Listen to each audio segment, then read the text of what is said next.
So let's see if you can solve this JavaScript interview question. যেখানে simply আমাদের কাছে একটা ভেরিয়েবল আছে যার ভ্যালু হচ্ছে 50 অ্যান্ড দেন আমাদের কাছে তিনটি কনসোল স্টেটমেন্ট আছে যেখানে ফার্স্ট অফ অল আমরা n+1 অর্থাৎ n এর সাথে 1 অ্যাড করেছি, নেক্সট আমরা প্রি ইনক্রিমেন্ট করেছি অ্যান্ড দেন পোস্ট ইনক্রিমেন্ট করেছি এবং n এর যে টাইপ হচ্ছে সেটা হচ্ছে স্ট্রিং। যখন আমি কনসোলে এটার আমরা টার্মিনালটা ক্লিয়ার করি, যখন আমি কনসোলে এর কোডটা রান করব আমাদের কি রিটার্ন করবো আমরা দেখি। নোট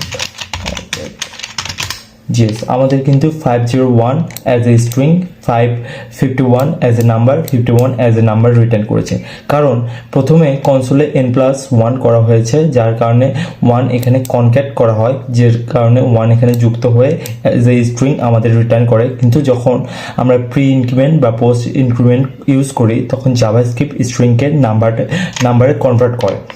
এজন্য আমরা রিটার্ন এখানে 51 পেয়েছি দুটাইতেই। আজকের মতো এইটুকুই। জাভাস্ক্রিপ্টের আরও কিছু কোশ্চেন নিয়ে আসবো, ততক্ষণ keep learning and keep explore.